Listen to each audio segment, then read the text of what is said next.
All right, I think that's enough of that. It's just that I wonder if such stirring music should introduce the stories of De Vaca, De Soto, and Coronado, men who led the first expeditions into North America. The first white man's expeditions. As an Indian, I feel I must make that clear. The very first expeditions were made by my ancestors 30,000 years before these three Spanish gentlemen arrived on the scene. Yet no matter whose history you're following, the journeys of De Vaca, De Soto, and Coronado must be noted, as you will see. The year, 1528. The place, Florida's west coast. From 3 ships, the members of a small Spanish army unload horses, weapons, and supplies. Seeing them, the local natives must wonder, who are these men with white skins? Why have they come here? What do they want? And what shall they find? Gold is very heavy, Carlos. Do you think we have horses enough? You should worry instead about gunpowder and musket balls. We'll have to kill many savages to gain the gold. I heard our leader say that. Our leader? Listen, last night one of the officers admitted to me that our leader is a fool and a criminal. He said that Narvaez lost his eye trying to steal command from Cortez in Mexico. Yet Narvaez made his fortune in Mexico. How do you explain that? Whatever fortune he gained in Mexico has been greatly increased by the shrewdness of his wife and by his own stinginess. Haven't you noticed how tight he is with his money? Is that why these marching rations of ours are so small? Don't complain. We take what we need from the savages. That's what they're there for. Still, he's right. Narvaez is a tightwad and a bad luck commander. Perhaps if our treasurer and high sheriff took over... De Vaca would make a good commander. But what a name for a man to be saddled with. Cabeza de Vaca. Never mind, you two. Narvaez is our commander. It is Holy Thursday. The sun shines on Florida. And we are off north to Appalachia, where the Indians have 10 times the gold Cortez captured in Mexico. But how can a man go through life with a name like that? Cabeza de Vaca. Did you hear those young pups? What do they think? I'm ashamed of my name? Why, it came to me from my ancestors on my mother's side of the family, and I chose to keep it. Cabeza de Vaca. Means cow's head, right? Well, listen. Back in the year 1212, a very important member of my family led the army of the King of Navarre through a mountain pass, which he marked with the skull of a cow.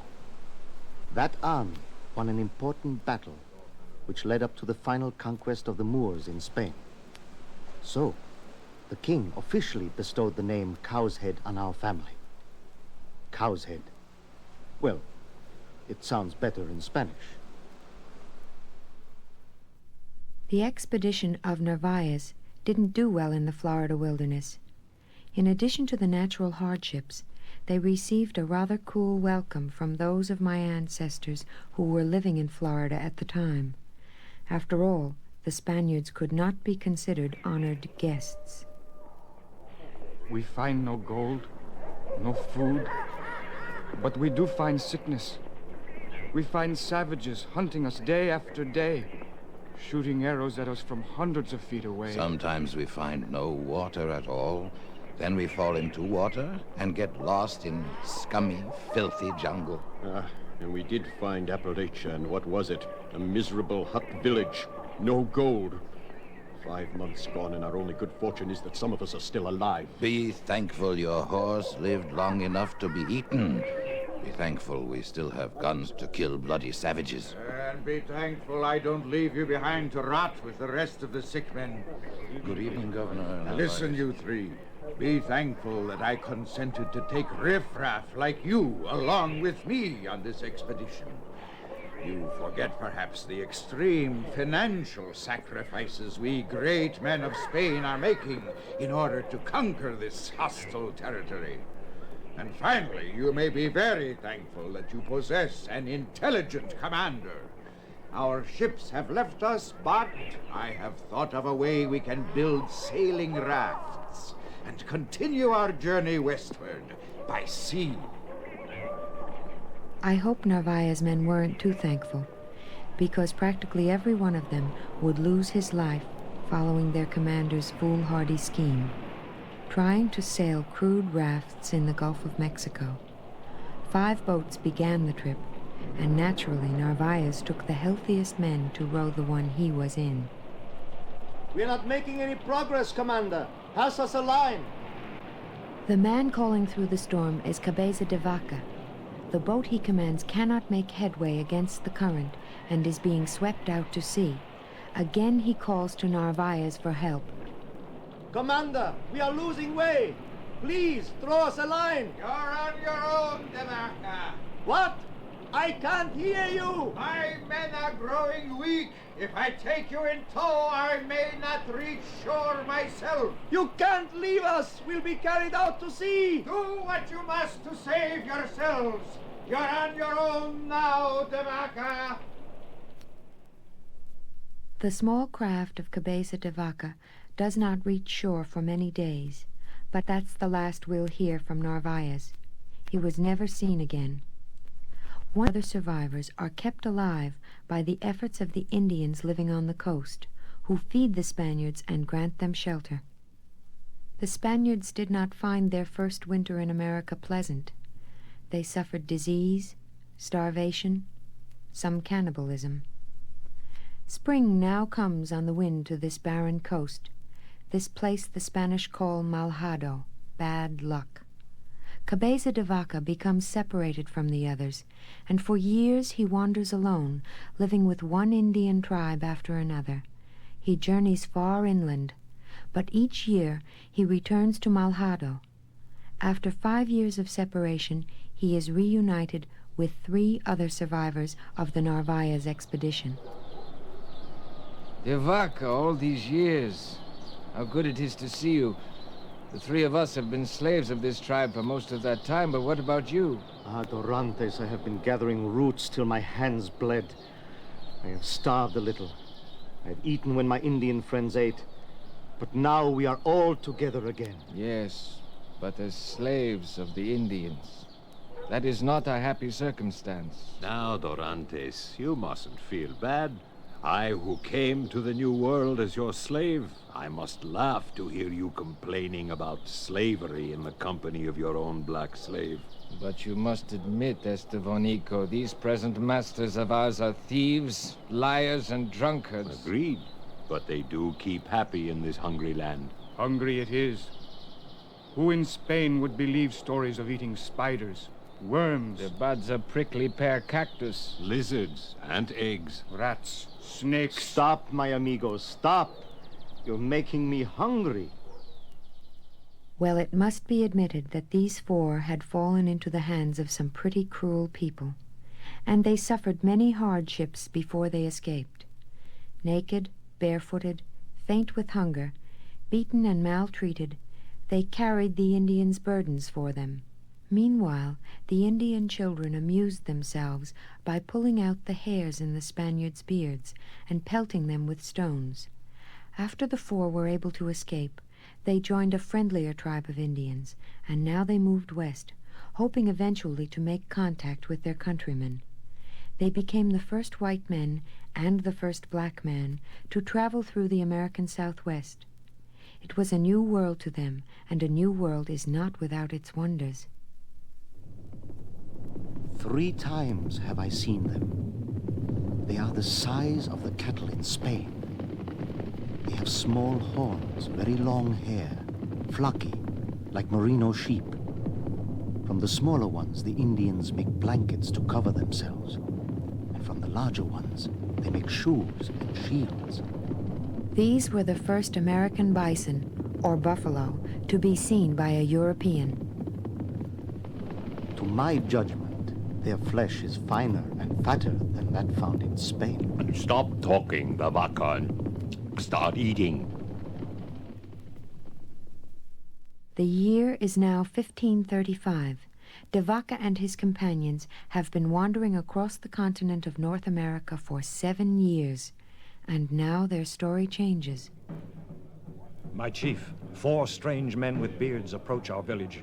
3 are fair-skinned, but the 4th is as dark as a shadow. bring them to me. It may be they are the gods our shaman speaks of. It may be that they can cure our sick. This man, he has great pain in his head. We ask that you lay a hand on his head to drive out the pain. Devaka, it's true I worked with my father as a physician's aide, but I cannot cure these Indians without instruments or medicine. You must try, Castillo. It is our only chance. If you fail, they will surely kill us or make us slaves. They expect it, Castillo. It is their faith in us that might make the difference. But I have no power to... Stand aside, then. I will touch him. Hail Mary, full of grace. The Lord is with thee. Look, my chief. Blessed art thou. See how the bearded one touches his own face and chest before touching the sick man. It is surely a magic sign he makes. And look, the sick man smiles. He smiles, he is cured. Cabeza de Vaca, you are a great medicine man. This man you have cured thanks you, and says he will bring more of his people to follow you. Follow us? Yes, and we send runners to the next village to tell of your coming, the gods who cure all sickness. The Indians, unwilling to part with men who possess such sacred powers, follow Devaka and his 3 companions across the American Southwest. At times, Devaka has as many as 3,000 Indian followers.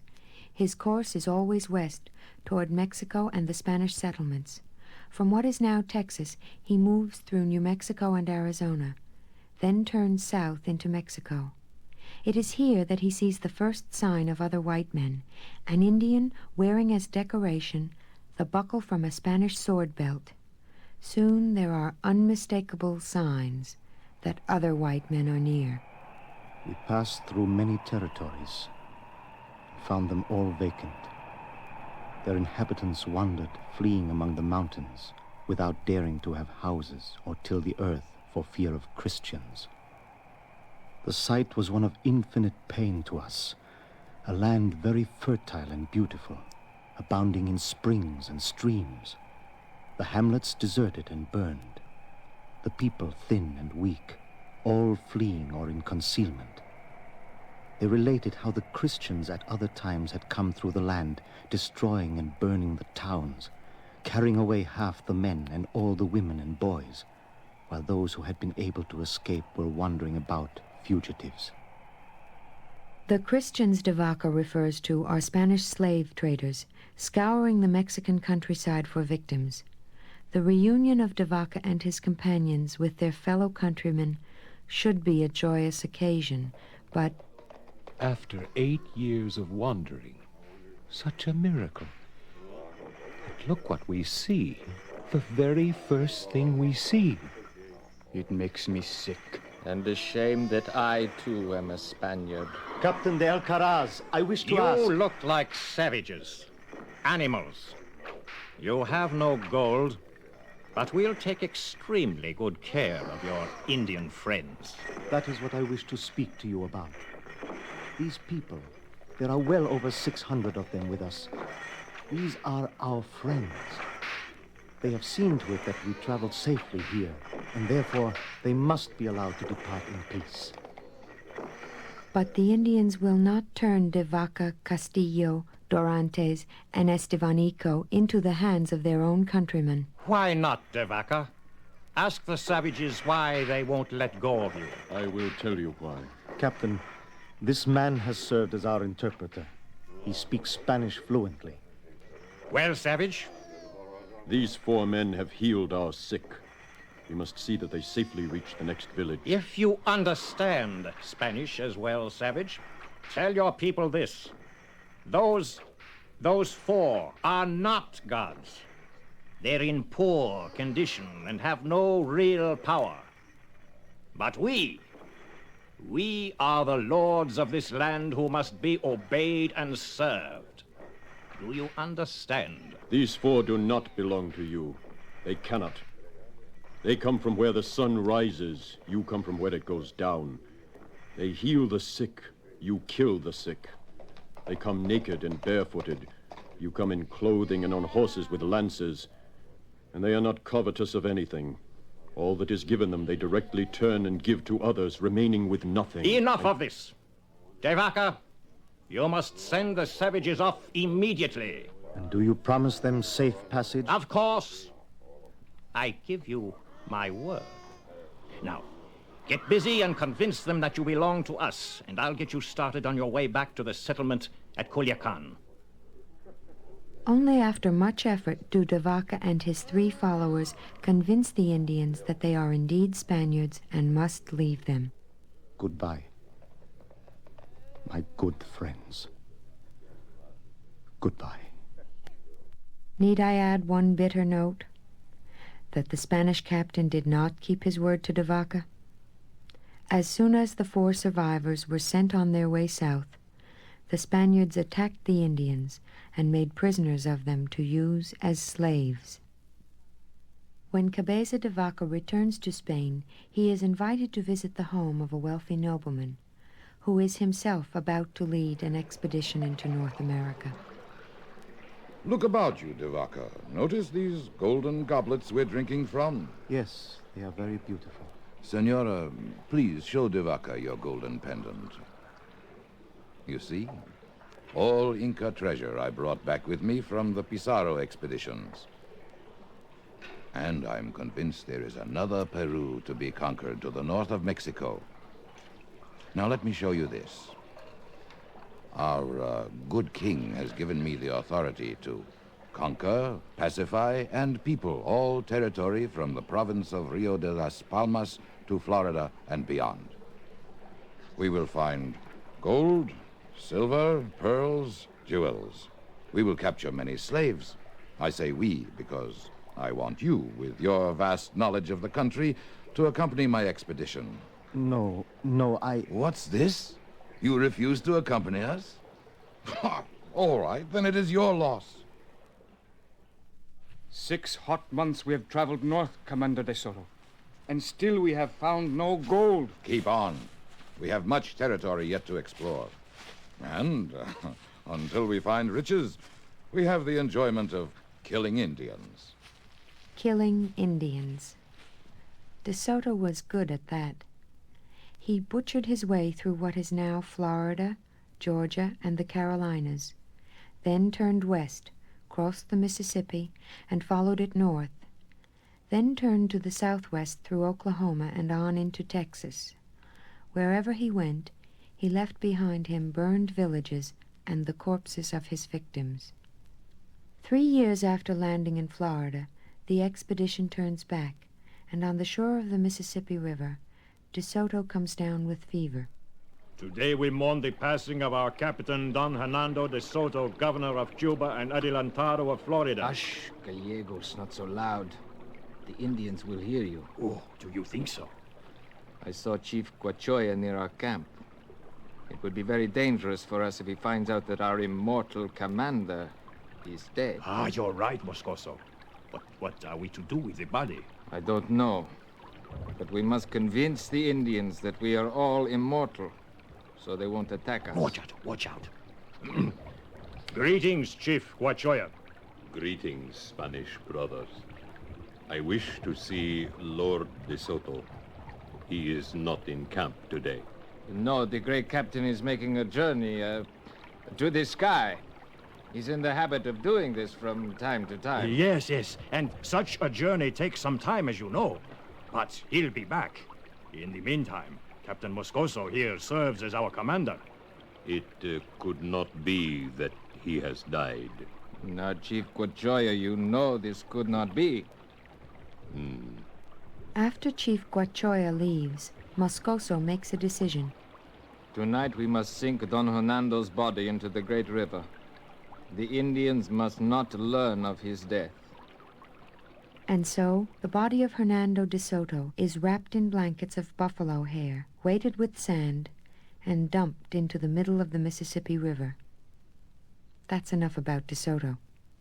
Let's go on to another man's expedition, an expedition that was provoked by the tales of a Franciscan friar. From Culiacan, we journeyed north to the valley of the Sonora River, then continued still northward, Along the way, we learned from the Indians that the cities did exist, the 7 cities of Cibola. And I myself saw one of them from a distance. It is greater than the city of Mexico.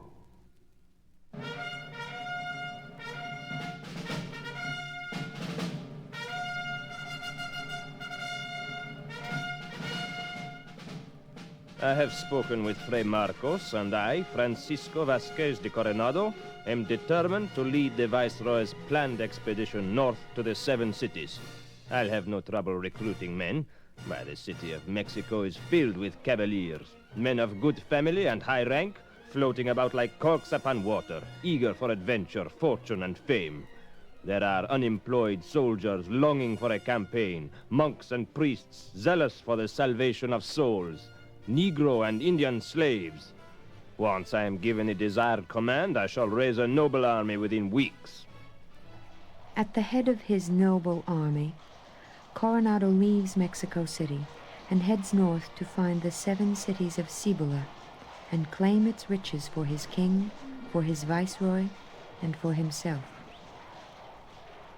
If you tell a man who travels to find gold that he will not find gold, what does he say? Indians lied, stole horses, shot arrows poisoned by rattlesnakes at my men. One of them promised to lead us to gold, and for many weeks we followed him, only to find that he too was a liar. I had him choked to death. Coronado was lucky not to meet death at the hands of his own men.